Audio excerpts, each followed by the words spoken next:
The emergency session of the Galactic Council had been called for the first time in 300 years. Representatives from 47 different species sat in the great chamber, their forms ranging from the graceful, floating Zephyri to the crystalline Kethtar, who communicated through harmonic vibrations. The air itself seemed heavy with fear. High Counselor Veltar of the Andromedan stood at the center podium, his normally calm demeanor cracked like old stone. His forearms gestured frantically as holographic displays showed the devastation spreading across 3 entire sectors of the galaxy. The Vorthak hegemony has consumed the Kepler colonies completely, Veltar announced, his voice carrying the weight of billions of lost lives. 17 civilizations have fallen in the past 6 months. Our defensive fleets have been absorbed. A collective shudder ran through the chamber. The Vorthak were not conquerors in any traditional sense. They were parasites, a hive-mind species that consumed other beings and added their knowledge and abilities to their collective consciousness. Every ship they captured, every world they took, made them stronger and more dangerous. The ethereal representative Lysandra spoke in her musical voice. Surely our diplomatic corps can negotiate some form of agreement. Perhaps we can offer them uninhabited systems in exchange for peace. They do not want empty worlds, replied General Korth of the Centauri Defense Force, his scarred face grim. They want us. Our minds, our bodies, our ships, our technology. Everything we are becomes part of their collective. The chamber fell silent except for the soft harmonics of the Kethtar discussing among themselves. These species had known peace for so long that war had become almost a theoretical concept. Their weapons were defensive shields and stunning devices. Their ships were built for exploration and trade, not battle. Counselor Brixton of the Trade Federation cleared his throat. What of the Sol system quarantine? The humans have been restricted to their local space for good reason. They are aggressive. Veltar's expression grew even more troubled. The humans have been monitoring our communications. They have offered assistance. The reaction was immediate and explosive. Representatives began speaking over each other in dozens of languages and communication methods. The very idea of asking the quarantined humans for help was unthinkable to most of them. Barbarians, exclaimed the Delian ambassador. They have fought 3 major wars in the past century alone. Their entertainment involves simulated violence. They actually celebrate military victory. Their ships carry weapons as standard equipment, added another voice. Not defensive systems, actual weapons designed to destroy other vessels. Lysandra's form shimmered with distress. They have never even attempted to join the Council peacefully. Every first contact protocol they have encountered, they have approached with armed vessels. Veltar raised all 4 arms for silence. When the chamber quieted, he activated another holographic display. This one showed the outer edge of human space, where several large vessels waited in formation. The human fleet has been massing at the edge of their territory for the past week, he said quietly. Our long-range sensors indicate they have been preparing. The ships in the display were unlike anything in the Council's peaceful armadas. They were angular, brutal-looking things covered in armor plating and weapon systems. Even at rest, they looked dangerous like sleeping predators. How many ships? Asked General Korth. 40 vessels of various classes. Intelligence suggests they are led by someone called Admiral Sarah Chen aboard a ship named the Indomitable. The name sent another wave of unease through the chamber. Even the translation system seemed to emphasize the violent nature of human naming conventions. We have 3 options, Veltar continued. We can attempt to evacuate the remaining sectors and abandon them to the Vorthak. We can mount another defensive action with our remaining forces, or... He paused, and the weight of what he was about to suggest seemed to age him visibly. Or we can accept the human offer of military assistance.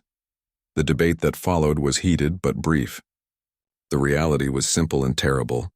Their peaceful fleets had been designed for exploration, not war. The Vorthak had adapted to consume their defensive technologies, turning their own shields and weapons against them. In 6 months of conflict, they had not achieved a single meaningful victory. The vote, when it came, was closer than anyone expected. 24 species voted to contact the humans, 22 voted against, and 1 abstained. It was barely a majority, but it was enough. 3 days later, the human response arrived in the form of a single ship jumping into the Council's primary system. The vessel that emerged from hyperspace was massive, easily dwarfing the largest council vessels. Its hull was dark gray, almost black, and covered in what appeared to be weapon systems and armor plating. But what struck the observers most was the ship's condition. The hull showed clear signs of recent battle damage, scorch marks, patched holes, and areas where armor had been hastily welded back into place. This was not a ceremonial vessel or a peaceful exploration ship. This was a machine of war that had already seen combat. The Indomitable requested permission to dock at the main council station, and after much nervous discussion, permission was granted. The docking bay had to be specially reconfigured to accommodate the human vessel's size and the fact that it apparently required security protocols that no council ship had ever needed. When the airlock finally opened, the human delegation that emerged was unlike anything the council representatives had expected. Admiral Sarah Chen was a woman of average height with short black hair and eyes that seemed to take in everything at once. She wore a dark blue uniform with insignia that meant nothing to the council species, but somehow conveyed authority and competence. Behind her came a small group of humans, each carrying themselves with the same quiet confidence. They moved like soldiers, which is exactly what they were. The greeting ceremony took place in the council's formal reception chamber. The humans stood at attention while Veltar delivered the traditional words of welcome to visiting dignitaries. Chen listened politely, but her eyes were already studying the chamber's layout, noting exits and security measures with the unconscious habit of someone who had survived actual combat. When Veltar finished, Chen stepped forward. Her voice was clear and direct, without the flowery diplomatic language the council was used to. High Counselor, members of the Galactic Council, we appreciate your welcome. We understand you have a problem with the Vorthak. We've already encountered their scouts on our way here. The casual way she mentioned combat made several representatives shift uncomfortably. We're prepared to offer our assistance, Chen continued, but I want to be clear about what that means. This won't be a police action or a defensive operation. This will be war, and war is what humans do best. She paused, her gaze moving across the assembled representatives. The question is, are you prepared for what that means? The chamber fell silent. Outside the great windows, the Indomitable hung in space like a dark promise, its battle scars clearly visible. For the first time in their history, the peaceful species of the Galactic Council had invited predators to their table. And deep in the darkness between stars, the Vorthak hive mind felt a tremor of something it had not experienced in millennia: uncertainty. The briefing room fell silent as Admiral Chen finished her presentation. The holographic display showed the Vorthak expansion in stark detail, red zones spreading like an infection across the galactic map. But it was not the tactical analysis that had stunned the council representatives. It was the casual way the humans discussed concepts that made the peaceful species deeply uncomfortable. Acceptable casualty rates will likely reach 30%, Chen had said, pointing to fleet positions with the same tone another species might use to discuss shipping schedules. We'll need to sacrifice at least 6 heavy cruisers in the opening engagement to create the necessary distraction. Lysandra, the ethereal representative, had actually flickered out of visible existence for several seconds when Chen mentioned acceptable losses. The concept of deliberately planning for deaths was so foreign to her species that her translation systems had briefly failed. High Counselor, Veltar cleared his throat carefully. Admiral Chen, when you say sacrifice, surely you mean tactical withdrawal or defensive positioning. Chen looked at him with the patience of someone explaining something obvious to a child. No, Counselor. I mean sacrifice. Some of our ships will ram Vorthak vessels. Some will detonate their reactors to take out enemy command ships. Some will stay behind to cover retreats knowing they won't survive. The humans around the table nodded as if this was perfectly reasonable. One of them, a woman Chen had introduced as Colonel Martinez, was actually taking notes on acceptable loss ratios. This is barbaric, whispered the Delian ambassador, though not quietly enough. His species had eliminated conflict from their society over 2,000 years ago through careful genetic modification and cultural conditioning. Chen turned to face him directly. Yes, it is. War is barbaric. That's why you called us. The simple statement hung in the air like a challenge. The uncomfortable truth was that the council had indeed called for barbarians, because their civilized methods had failed completely. Dr. Kessrin of the Healers Guild, A species that had devoted themselves entirely to medical science spoke up nervously. Surely there are ways to minimize the death toll? We plan to minimize our death toll, replied Chen. The Vorthak death toll will be as high as we can make it. That's the point. The casual way she said it made several representatives physically recoil. Humans, it seemed, not only accepted violence as necessary but approached it with the same systematic efficiency other species applied to peaceful endeavors. Colonel Martinez looked up from her notes. We'll need detailed intelligence on Vorthak ship configurations, preferred battle formations, and any weaknesses your forces have identified. General Korth of the Centauri Defense Force, one of the few military officers present, leaned forward eagerly. Our analysis suggests they adapt quickly to our defensive systems. Each engagement they seem to learn and counter our strategies. Good, said Chen, which was not the response anyone expected. Adaptive enemies are predictable once you understand their adaptation patterns. We'll feed them false information and let them adapt to the wrong things. The human tactical officer, a young man named Lieutenant Brooks, was already sketching what appeared to be battle formations on his portable display. If they're a hive mind, taking out command nodes should create temporary confusion. We can exploit that. How do you identify command nodes in a space battle? Asked General Korth. Brooks looked up with a grin that was distinctly predatory. You attack everything and see which ships the others try hardest to protect. The casual brutality of human tactical thinking was becoming clearer with each exchange. Where Council species sought to avoid conflict, minimize damage, and protect life, humans approached battle as a problem to be solved through the application of overwhelming violence. Lysandra materialized again, her form shimmering with distress. How can you speak of death so easily? Every life lost is irreplaceable, unique, precious. Chen's expression softened slightly. We don't speak of it easily, Counselor. We speak of it honestly. Every human who dies in this war will be mourned. But if we don't speak honestly about the cost, more will die unnecessarily. She activated another display showing human fleet compositions. This is the Sol Defense Fleet.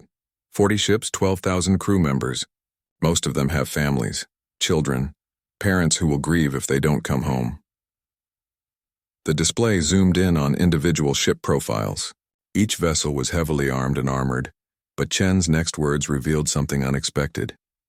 Every ship also carries a full medical bay, trauma surgeons, and emergency evacuation systems. We plan for war, but we also plan to save every life we can. Dr. Kesrin perked up with interest. Your medical systems, are they designed for combat conditions? Everything we build is designed for combat conditions, replied Colonel Martinez. Our hospitals can function under direct attack. Our supply ships carry enough medical supplies to treat massive casualties. Our evacuation shuttles are armored and armed. The human approach was becoming clearer. They did not simply accept violence, they had built their entire society around the expectation of conflict while simultaneously developing systems to preserve life within that conflict. Lieutenant Brooks looked up from his tactical displays. Speaking of medical systems, we'll need to coordinate with your evacuation fleets. Our battle plan assumes civilian populations will be moved to safety before we engage. You're planning to protect our civilians while fighting the Vorthak? Asked Veltar, clearly surprised. Chen nodded. That's why we're here. The Vorthak are a threat to all organic life. This isn't about territory or resources. This is about survival. The room fell quiet as the implications sank in. These humans, these supposed barbarians, were volunteering to fight and die for species they had never even met before last week. Dr. Kesrin spoke again, her voice thoughtful. Your species fascinates me, Admiral. You prepare for death while fighting to preserve life. You plan destruction while building systems of healing. How do you reconcile such contradictions? Chen was quiet for a long moment before answering. We learned a long time ago that the universe doesn't care about our preferences. Bad things happen whether we're prepared for them or not. We can choose to be helpless victims or we can choose to fight back. She gestured to the tactical displays around them. Every weapon system we've built exists so that we never have to use them. Every battle plan we've made is designed to end wars quickly, before they can spread. Every soldier we've trained hopes they'll never see combat, Colonel Martinez added quietly. But when combat comes, we're ready. The briefing continued for several more hours, covering logistics, communication protocols, and evacuation procedures. The humans demonstrated a level of organizational efficiency that impressed even the Council's most experienced administrators. But underneath their professional competence ran a current of something the peaceful species found both admirable and terrifying. As the session concluded, Lysandra approached Admiral Chen privately. "I must ask, Admiral, do your people enjoy war?" Chen considered the question seriously. "Some do, most don't, but whether we enjoy it or not isn't the point. Sometimes war comes whether you want it or not. When it does, you can fight it properly or you can lose everything you're trying to protect." She looked out through the station's great windows at her ship, still bearing its battle scars. The Indomitable was damaged fighting pirates 3 months ago. Before that, separatists in the outer colonies. Before that, a slave trading ring that was preying on refugee ships. Chen turned back to the ethereal. "We don't fight because we want to. We fight because someone has to, and we're very good at it." Outside, the human fleet was already moving into position, their dark ships spreading through the system like a gathering storm. The Galactic Council had asked for help, and help was coming. The question now was whether they were prepared for the kind of help humanity offered.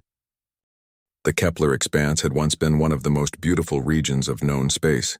Nebulae painted the void in brilliant colors, while ancient star formations created natural light shows that had attracted tourists from across the galaxy. Now it was a graveyard.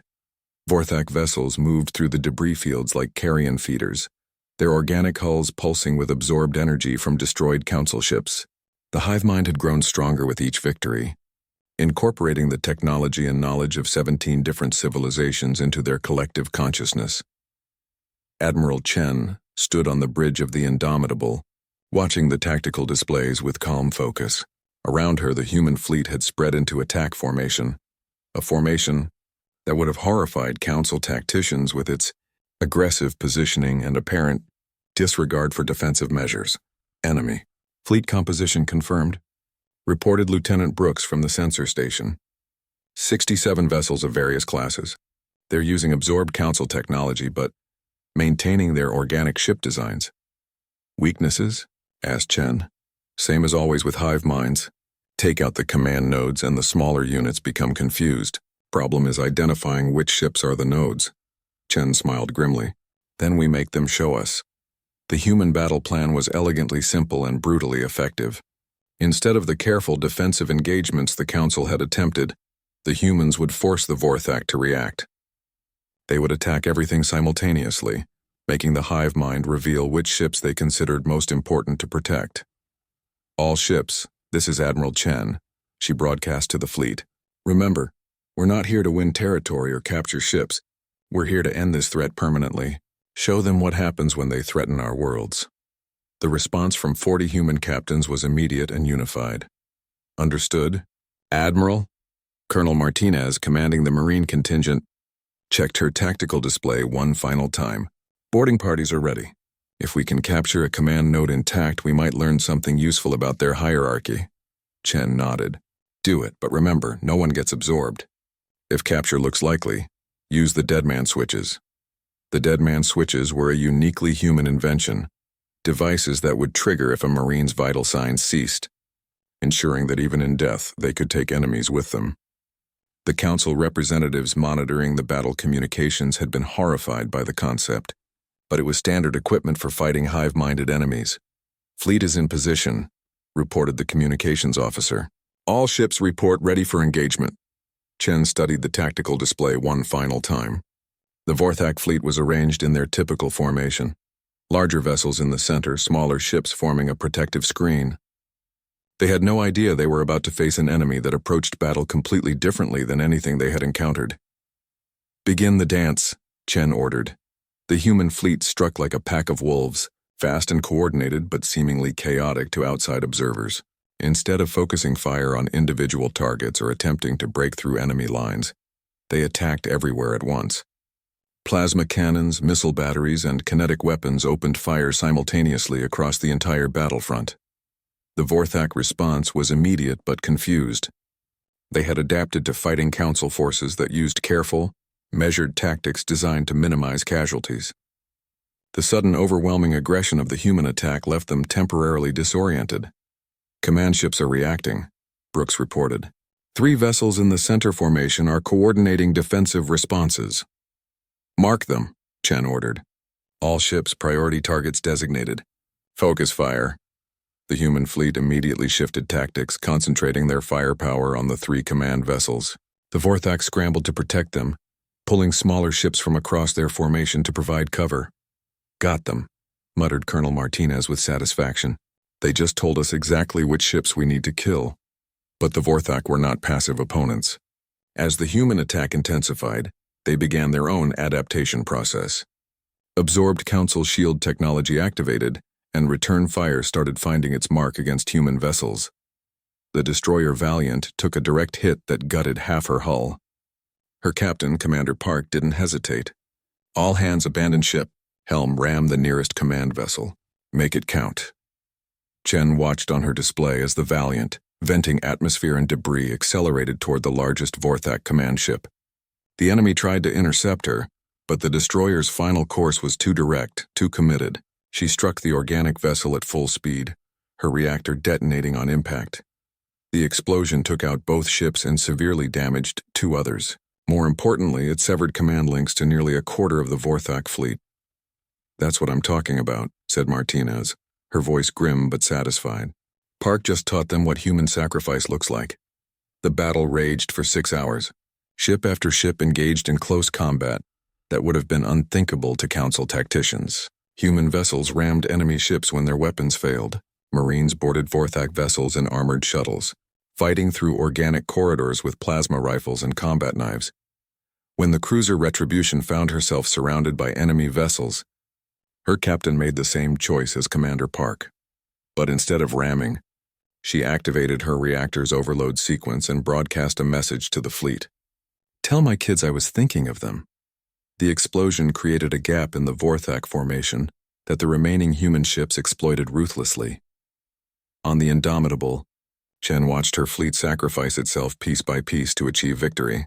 Each loss was noted, each sacrifice honored, but the tactical necessities never wavered. This was what war meant to humans, accepting terrible cost to achieve necessary goals. Admiral, called Lieutenant Brooks, we're detecting panic responses from the smaller Vorthak vessels. Their command structure is breaking down, Chen nodded. All ships press the attack. Don't give them time to regroup. The final phase of the battle was less a coordinated engagement than a slaughter. With their command ships destroyed or disabled, the remaining Vorthak vessels lost cohesion. Some tried to flee, others fought individually, but none could match the systematic efficiency with which the humans hunted them down. When the heavy cruiser Dauntless cornered the last functional Vorthak command vessel, her captain offered surrender terms. The response was a suicide attack that damaged the cruiser's engines but failed to destroy her. No survivors, reported the communications officer. All enemy vessels destroyed or disabled. Chen surveyed the aftermath on her tactical display.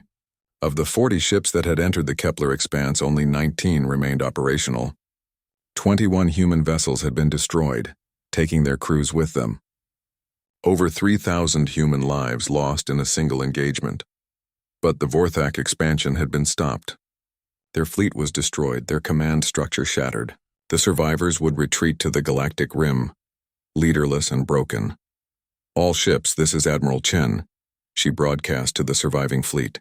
Begin recovery operations. Search for survivors, both human and enemy. Prepare damage reports and casualty lists. She paused, looking out at the debris field that had once been both fleets. And remember, we did what we came here to do. The Vorthak threat is ended. The Council worlds are safe. Colonel Martinez looked up from her reports. What do we tell the Council representatives? They're monitoring our communications. Chen considered this. The Council species had witnessed their first real war in millennia. They had seen what it meant when humans fought without restraint, when the gloves came off and the galaxy's most effective predators were unleashed. We tell them the truth, Chen said finally. We tell them what we accomplished, what it cost, and why it was necessary. She activated the long-range communications array. Council Station, this is Admiral Chen. The Vorthak fleet has been neutralized. The threat to Council space has been eliminated. We're heading home. There was a long pause before High Counselor Veltar's voice came through, shaky with relief and something else, perhaps fear. Admiral Chen, The Council wishes to express its gratitude for your sacrifice. How many ships are you bringing home? Chen looked at her surviving fleet, battered and scarred but victorious. 19 ships, Counselor. We lost 21 good vessels and their crews. But the job is done. Another pause. Admiral, the Council would like to discuss formal relations. Perhaps humanity deserves a place at our table. Chen smiled grimly. The Council was finally ready to acknowledge what humans had always known, that sometimes peace could only be preserved through war, and someone had to be willing to get their hands dirty. We'll be happy to discuss it, Counselor. But first, we're bringing our people home. The human fleet's return to Council space was unlike any homecoming the galaxy had ever witnessed. The 19 surviving ships limped through the jump points, their hulls scarred by battle, their crews exhausted but victorious. Every vessel showed signs of the brutal engagement in the Kepler expanse, patched holes, emergency welding, and the black scoring that came from energy weapons fired at close range.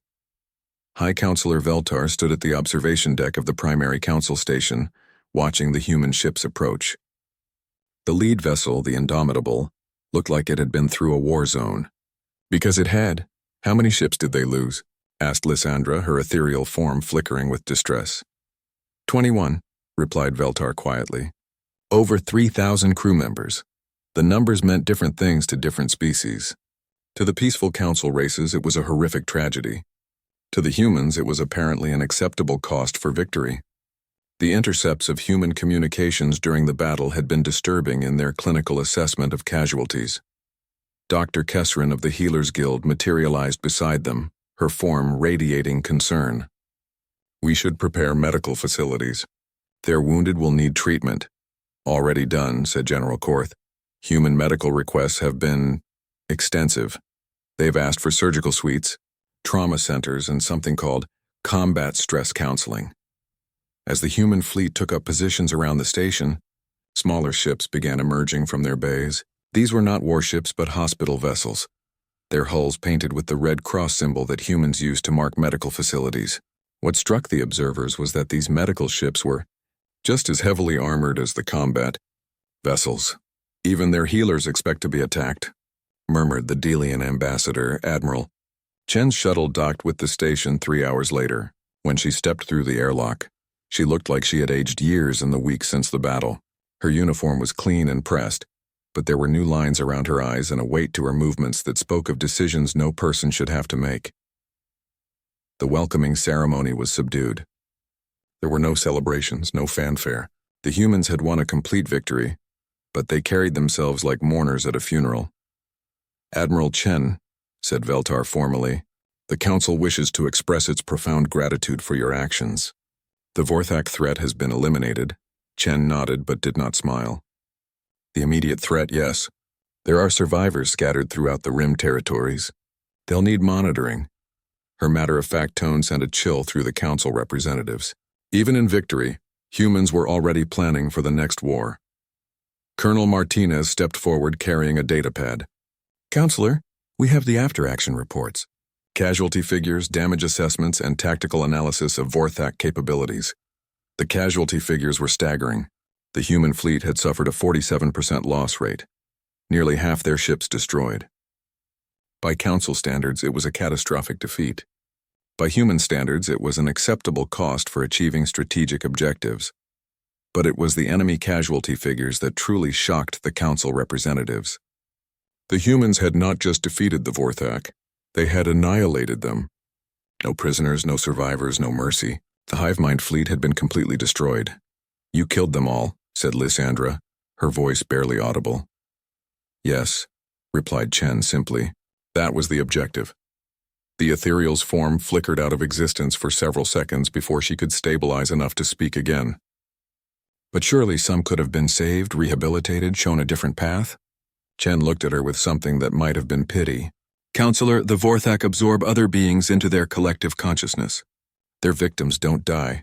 They become part of the hive mind against their will. There is no negotiating with a species that views every other form of life as potential food.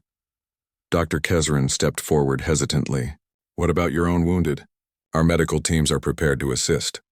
Appreciated, said Chen. We have 47 crew members with severe injuries and over 200 with combat stress disorders. Your healer's help would be welcome. The human approach to medical care proved as systematic as their approach to warfare. They had categorized their wounded by injury type, priority level, and expected recovery time.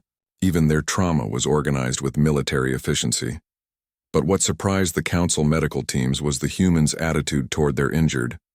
There was no shame, no sense that the wounded were burdens. Instead, the humans treated their casualties with the same professional respect they showed their combat veterans. Interesting, observed Dr. Kesrin, after spending several hours with human medical staff. They do not separate their warriors from their healers. The same people who plan destruction also plan preservation. It was true.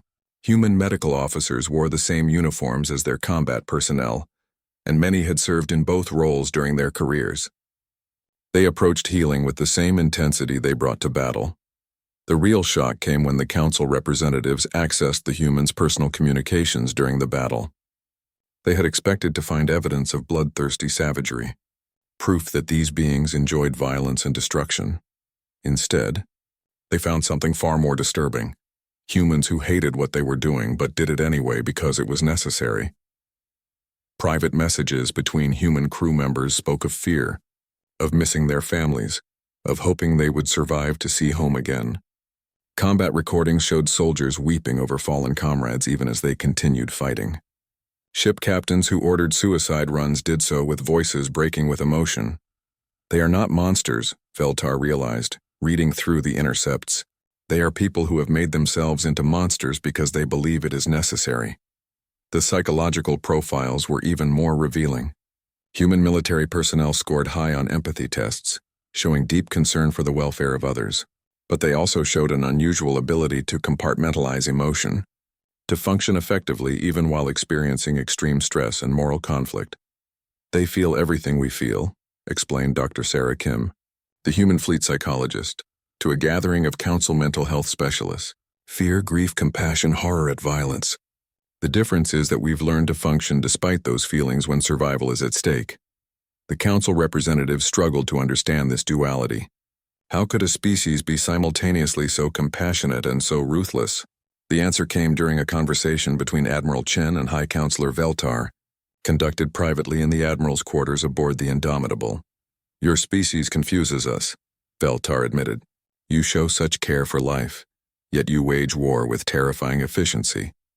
Chen poured 2 cups of coffee, the bitter human stimulant that had become legendary among Council diplomats. Counselor, what would you do if someone threatened your children? I would seek dialogue, attempt to understand their motivations, offer alternatives. And if dialogue failed? If they continued to threaten your children, your family, everyone you cared about? Veltar was quiet for a long moment. I do not know. We do, said Chen simply. We know exactly what we would do, and we've prepared ourselves to do it. Not because we want to, but because sometimes the universe doesn't give you good choices. She gestured to the holographic display showing the human fleet, still bearing its battle scars.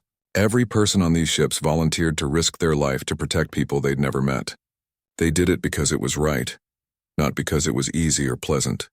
The Admiral paused, staring into her coffee. The hardest part isn't pulling the trigger, Counselor. The hardest part is living with what comes after.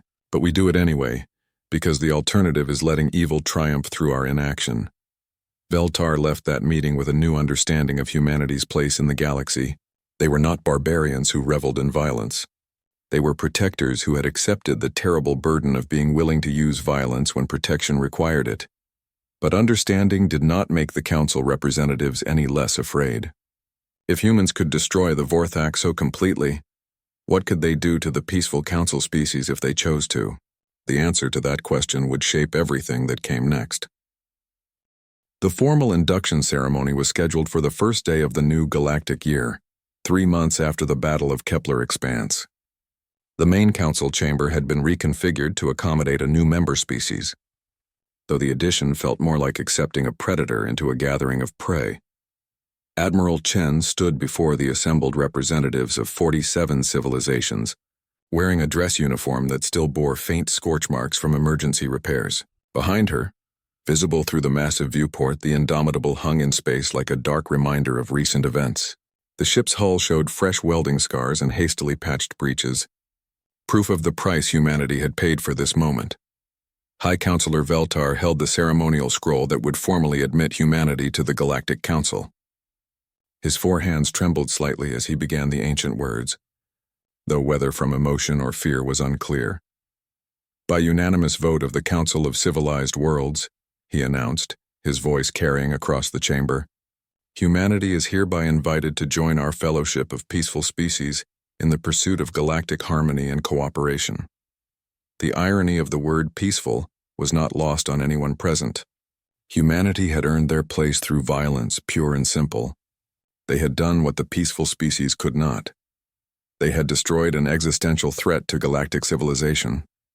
Admiral Chen stepped forward to accept the scroll. Her acceptance speech had been the subject of intense speculation among council members. What would these warrior poets say at their moment of triumph? Members of the Galactic Council, Chen began, her voice clear and steady. Humanity accepts this honor with full understanding of what it represents. We did not seek membership through the traditional paths of diplomatic negotiation or cultural exchange. We earned it through necessity and blood. A ripple of unease went through the chamber. Several representatives shifted uncomfortably at the direct reference to violence. The Vorthak forced this galaxy to confront an uncomfortable truth.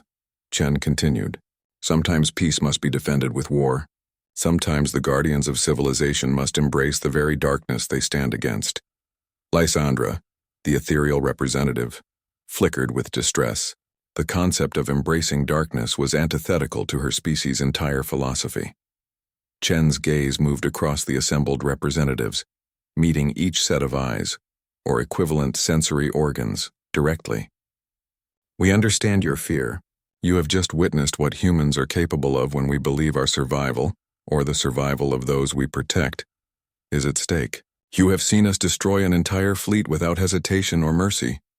The chamber was absolutely silent now. Even the harmonic vibrations of the Kethtar had ceased. But you have also seen something else, Chen said, her voice softening slightly. You have seen humans die to protect people they had never met. You have seen us sacrifice our ships and our lives not for conquest or glory, but to preserve civilizations that had shown us nothing but suspicion and contempt. Dr. Kesrin of the Healers Guild leaned forward. Her attention focused completely on the human admiral. That is who we are, Chen continued. We are capable of terrible violence, yes. But we are also capable of terrible sacrifice. We are the species that will walk into hell itself if it means protecting those who cannot protect themselves. She paused, looking out at the Indomitable through the viewport. The ship behind me has fought pirates, slavers, and now an existential threat to galactic civilization. Her hull bears the scars of those battles, and so do her crew, but every scar was earned in defense of someone else's right to exist. General Korth of the Centauri Defense Force spoke up, his scarred face showing deep respect. Admiral, your species has demonstrated capabilities that our combined fleets could not match. How do we know you will not turn those capabilities against us? It was the question everyone had been thinking, but no one had dared ask directly. The human response would determine the future of galactic politics. Chen smiled grimly. General, you know because you've seen our communications intercepts. You've read our personal messages, our tactical discussions, our casualty reports. You know what it cost us to destroy the Vorthak. And you know why we were willing to pay that price. She gestured to Colonel Martinez, who stepped forward carrying a data pad.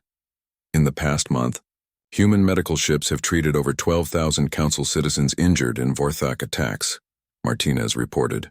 Human engineering teams have helped rebuild 7 damaged stations. Human supply ships have delivered food and medical supplies to refugee populations across 3 sectors. The colonel paused, then added quietly, We've received no payment for any of this assistance. It was simply the right thing to do. Veltar looked surprised. The council was not aware of these activities. Because we didn't ask permission, Chen replied. We saw people who needed help and we helped them. That's what civilized beings do. The word civilized hung in the air with particular weight coming from the representative of a species that had just demonstrated superior military capabilities. Lysandra materialized more solidly, her form stabilizing as she spoke. Admiral Chen, your species presents a philosophical paradox. How can you simultaneously embrace violence and claim moral authority? Chen considered the question seriously. Counselor, we don't claim moral authority. We claim moral responsibility. There's a difference. She activated a holographic display showing recent reconnaissance data from the Galactic Rim. Vorthak survivors are regrouping near the Magellanic Clouds. They're weakened, disorganized, but they're still out there. In perhaps 50 years, maybe 100, they'll be strong enough to threaten the galaxy again. The implication sent a wave of fear through the chamber. The Council species can continue with your peaceful ways, Chen continued. You can explore, trade, create art, advance science, build the kind of civilization worth protecting. But someone needs to watch the dark places between the stars. Someone needs to be ready when the next threat emerges. Dr. Kesserin spoke softly. And humans will volunteer for this duty? We already have, Chen replied. The human fleet will maintain patrols along the Galactic Rim. We'll monitor the Vorthak survivors and any other threats that might emerge. We'll keep the monsters in the dark so that the light can flourish. She looked around the chamber one final time. That is humanity's gift to the galaxy. Not our technology or our resources, but our willingness to shoulder the burden of necessary violence so that others don't have to. The formal vote to accept humanity's membership was unanimous, though several representatives seemed to be voting more from relief than enthusiasm. They were accepting humanity not as equals, but as necessary guardians. As the ceremony concluded, the various species began to disperse, many deep in conversation about the implications of this new galactic order. For the first time in millennia, the Council would have to consider military doctrine, strategic planning, and the possibility of future conflicts. Admiral Chen remained behind as the chamber emptied, standing before the great viewport and looking out at her scarred ship. Colonel Martinez joined her, along with several other human officers. So, Martinez said quietly, we're officially part of the Galactic Council now. Congratulations, Admiral. Chen nodded but didn't seem particularly celebratory. The real work starts now, Colonel. This was just the formal recognition of what we've already become. Which is? Chen was quiet for a long moment, watching as Council supply ships approached the Indomitable to begin proper repairs. The galaxy's watchdogs, the ones who stand guard while everyone else sleeps peacefully. Through the chamber's communication system, they could hear traffic control coordinating the movement of various fleets, Council science vessels heading out to explore new systems, trade ships carrying goods between peaceful civilizations, cultural exchange missions, and diplomatic convoys. All of it made possible by the knowledge that somewhere in the dark between stars, human ships were on patrol, ready to face whatever threats might emerge. Lieutenant Brooks, monitoring the communications, looked up from his station. Admiral, we're receiving requests for security escorts from 12 different trade convoys. Apparently, our reputation has preceded us. Chen almost smiled at that. Inform them that human ships will be available for escort duty as needed. No charge. Admiral, said Martinez, the Council hasn't even assigned us formal duties yet. We're volunteering for security operations without being asked? Someone has to, Chen replied simply. And we're very good at it. As they prepared to return to their ship, Admiral Chen took one last look around the Council chamber. It was a beautiful space designed for peaceful debate and diplomatic resolution. It represented everything good about galactic civilization, cooperation, understanding, the pursuit of knowledge and harmony. But it was also a space that had been helpless against the Vorthak threat.